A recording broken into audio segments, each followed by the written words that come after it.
Hello everyone, welcome to Pipes, Tobacco, and Whiskey. So as promised, this week we're going to do part two, the last part of the video we shot at the Muletown Pipe Show with Sam Adebayo. And this one is real interesting. He shows how he's going to buff up and polish the pipe and the stem. So it's some really neat things that are talked about in this video. Now, just a couple of things before we get on with that. First of all, don't forget the end of April, April 25th, we're doing our tobacco tasters, and the tobacco that we're doing this month is McBaron's Vanilla Cream. Make sure that you get your sample of that. I got mine through Smoking Pipes. They have it all the time. I'm sure that you can get it at other places as well. It comes in two forms. It comes in bulk and it also comes in tin. I'll be talking about both of those. And we decided that the one we're going to do in May is going to be a light English blend, and it's Eric Stokeby's 4th generation afternoon melange. So make sure that you go ahead and order that as well. Now, usually I save these for the last Monday in the month, but the last Monday of May we will be at the Chicago Pipe Show, so I hope that you're there too, and we can kind of meet up and talk, and I've got some tobaccos I'd like to share with you guys. So we're going to actually do that one a week before. We'll talk about that more as we get closer to that time. But it's going to be Eric Stokeby's 4th generation afternoon melange. So make sure that you get some of that. All right, well, here is the video that we promised. We hope you enjoy it. If you've got any questions or comments or feedback, please make sure that you post that underneath the video. Thank you very much for watching. Don't forget, make all your piping moments count. We'll see you next week.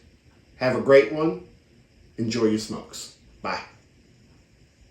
All right, so I'm just going to leave the dust collector off because I'm just doing one pipe. Everybody go. Yeah, right. So now this is the last sanding step, and what I want to do here is get rid of the 320 scratches and any of the little bumps and then facets that you could feel that were still on here. This is when I get rid of that. So that's what, 800 you said? No, this is 400. 400. It's at 800 RPMs once again, yeah. That's idling to mine. That's too fast. And really the only reason for doing it at that slow of a speed is it just gives you greater control. So you have lost the pipe in the wheel though, haven't you? I've lost many pipes in the wheel. On the average, how many times can you use that sandpaper before you have to change it out? Honestly, it really varies for each of us. It really depends on your preference of how worn you like your wheels. I would say probably for me like 50 to 100 pipes, and then I got to change my paper. But I know people who do far less, and I know people who do more. How about just the felts? What was that? The felts. How often do you change that? Oh gosh, you get a lot of pipes out of those. Yeah. I wouldn't even know what the number is. Because the new ones are terrible. They every day. Oh yeah, you've got to true them up Yeah. for sure. All right, so now at this point in the process, normally what I'll do is I'll apply a little bit of leather dye, and then I let that dry for whatever, half hour to an hour at least, and hit it with a heat gun, and then I'll go ahead and buff it, but so you guys don't have to stand around for an hour and awkwardly look at me. I'm gonna do it without any stain.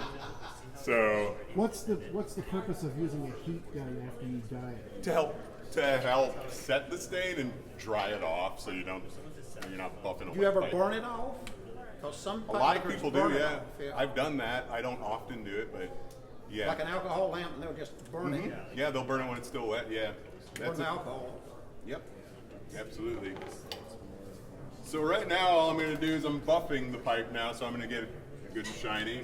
And this is with the Tripoli compound. And when I do this, I turn the speed all the way up to 1725 Yeah, RPMs. 1750 or something. So So just apply a little bit of the compound to the wheel. And now I buff, and I buff rather hard. And you use that on the stem and the briar? Yep, that's right. Now, does that give you the final shine on the stem the way you want it? Not the final, but pretty close to it. I just have a couple more. Takes all the marks out of it. Yep, it'll get all the marks out.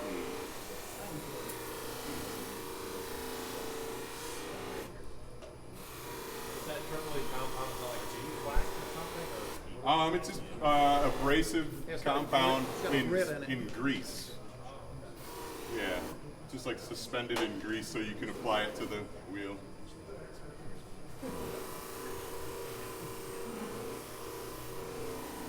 You can buy that in Lowe's places. 'Cause I've got some. I use the white stuff.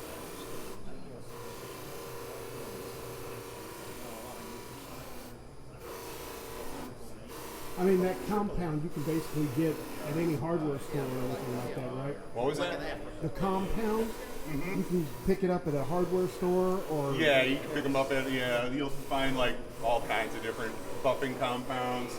Tripoli, red tripoli, brown, you got White. I rouge, usually use white on the stem. and then there's white diamond, and yeah, but tripoli you can find it, yeah, usually a hardware store.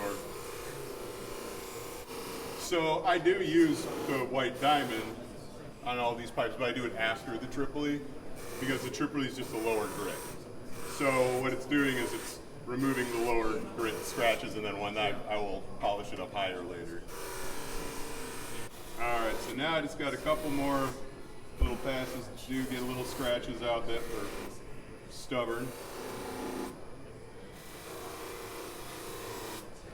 And then I'm gonna go ahead and I like to use a nail file, and I'll get little facets out of the button just to make the button look really nice and crisp before I buff it, and then I'll buff it afterward to get the scratches from the. That's just emery board, right? That is emery board. We get it at Sally Beauty Supply. that's something that Vermont freehand should sell, right? That's right. I recommend definitely get it from Steve.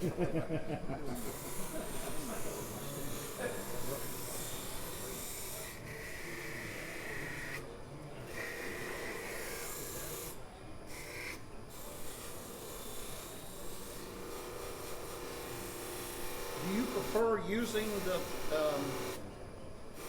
acrylic rather than vulcanite?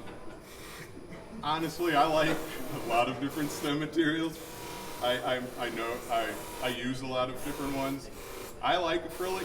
I like I do vulcanite. too. I I like prefer ebonite. I like bakelite. I like horn. I like a lot of different stem materials.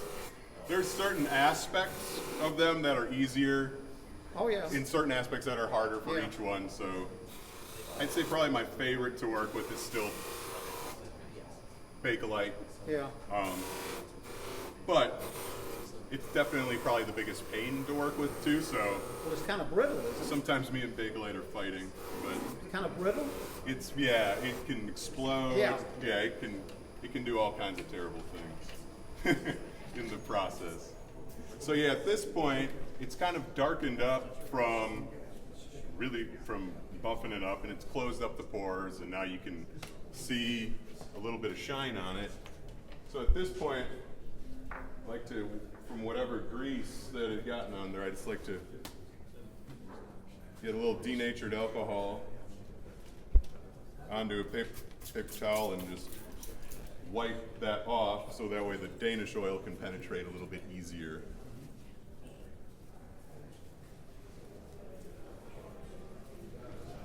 And those are specialty shop rags, right? Yeah, they're just the shop towels.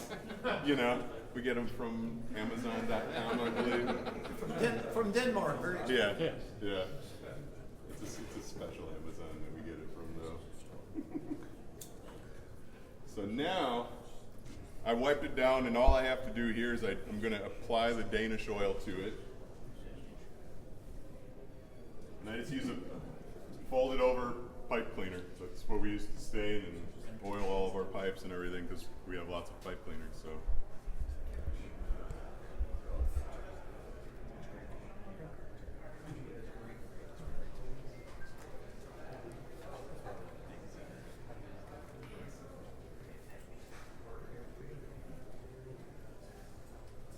All right, and now I got the Danish oil on.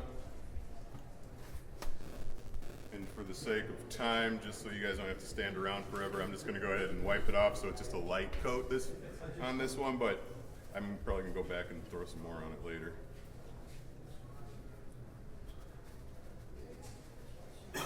So yeah, now I'm just wiping off the excess. So nothing nasty showed up in the polishing, right? No, it's very clean. Cool. Yeah. So now I'm going to change to my white diamond wheel. And the thing is, doing it buffing it this quickly after putting Danish oil on it, the Danish oil is still is going to be soft, so it might not shine up quite as well, but I'm going to try to compensate for that as well as I can.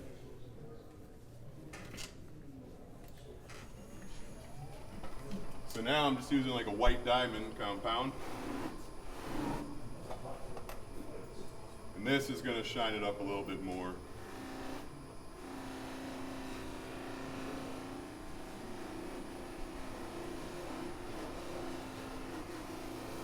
And really all this is doing, once again, is it's really just removing material just the same as sanding or buffing with any other kind of compound. So when I'm doing it, I kind of approach the wheel as though I'm trying to take stuff off as opposed to applying stuff like wax or something. The amount of pressure that you use, or that I use, changes from pipe or from process to process, and you kind of get a feel for that. But And you're not going to coat the bowl, right? not right now, no. Maybe an eventuality. Well, the guy I think that bought the last one at the last show here, he didn't want it coated. Oh no, it got coated. Yeah, It yeah. got coated a few Oh, it weeks did? later. Oh, okay. Yep. And he complained about it a lot too.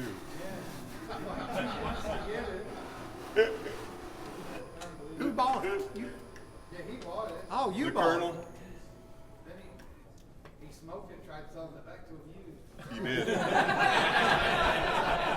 When I was bartending, yeah. Nice. I wouldn't.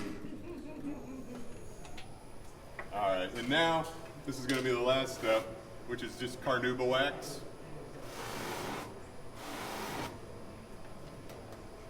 And then I just did that to apply it to the wheel at that speed. Now I'm going to slow it down for the last buffing.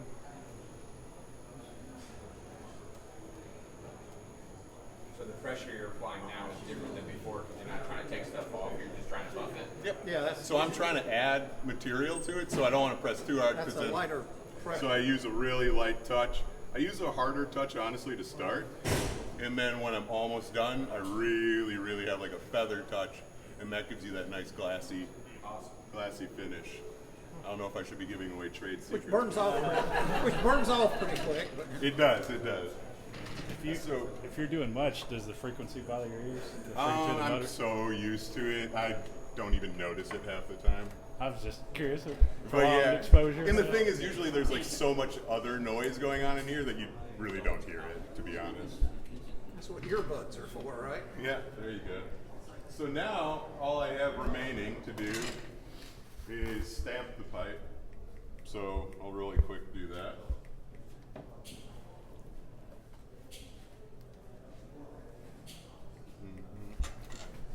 And this one I'll just give a special stamping for the show to show that it's not just a typical devil ants. Alright, so You think he could do that? got a set of different stamps here, but I think this one I'm just gonna stamp to say like Muletown Pipe Show 2022 or something. So if if I can find all of the letters. Sorry, I should have selected these out earlier, but you know. Actually, you know what? I'll stamp it later. We'll just go ahead and pass this around and take a look. Because I cannot find the hem. Is it a heat thing or a hammer thing? What? It's just, I just press it in. I mean, you can hang out and I'll Take show my you. words, it's very nice. But yeah, But I'd rather they make that's a really it. stem one- Feel free to take a look at it and They make a longer stem than that. yeah, any questions, whatever. Thank you. And where do you get the Danish oil? Home Depot? Yeah, it's just the Watco. Is that what it's called? Watco Danish oil. Yeah.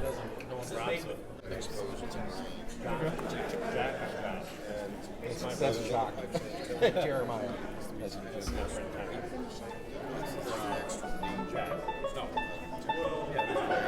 See, I can